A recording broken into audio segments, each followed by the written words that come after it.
Sir Urdu का percentage year by year काफ़ी बढ़ रहा है, तो इसके असबाब व वजूहात पर आप क्या रोशनी डालना चाहेंगे?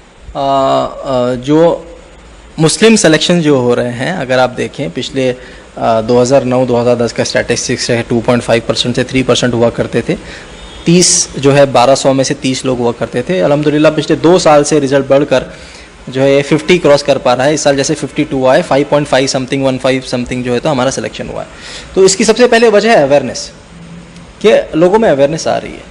जैसे औरंगाबाद जैसे शहर है, यहाँ पर यूपीएससी को कोई जानता नहीं था 2011 में, लेकिन अब यहाँ पर एटलीस्ट 100 से 150 बच्चे जो है यूपीएससी की तैयारी कर रहे हैं।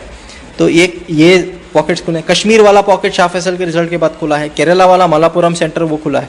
तो ये पॉकेट्स ने भी रोल प्ले किया है। दूसरा, जो इंस्टीट्यूशनल लेवल पे एफर्ट्स हो रहे हैं, जैसे कि जामिया मिलिया इस्लामिया जो कर रहा है, या गवर्नमेंट जो अप्रिशिएट करी, गवर्नमेंट के जो इनिशिएटिव्स हमको इसमें बिल्कुल अपलॉड करना चाहिए, उसे जो हमें जो अप्रिशिएट करना चाहिए। जैसे स्कॉलरशिप स्कीम है, यानी आप प्रीलिम्स क्वालिफाई कर दीजिए, गवर्नमेंट आपको 1 लाख रुपया दे रही है, ठीक है, आपके लिए कोचिंग का इंतजाम कर रही है। यूजीसी फंडेड जितने भी रेजिडेंशियल कोचिंग अकेडमीज है वो शुरू किए गए हैं।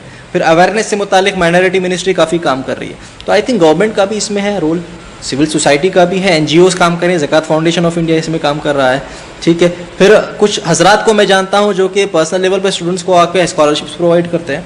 तो ये सारे वजूहात है, और आई थिंक हमारा टारगेट होना चाहिए at least we should be in the list कि जितना हमारा पॉपुलेशन है, हमारा अगर सेंसस कहता है कि 13.4% पॉपुलेशन है, तो हमारा सिलेक्शन भी उतना ही होना चाहिए। Right now we are 5%, around 5%, तो we should at least have 150 candidates from 1000 every year. This should be a target, and इंशाल्लाह आई थिंक अगर इसी तरीके से इनिशिएटिव्स चलते रहे तो अगले 10 साल में ये पॉसिबल हो सकता है।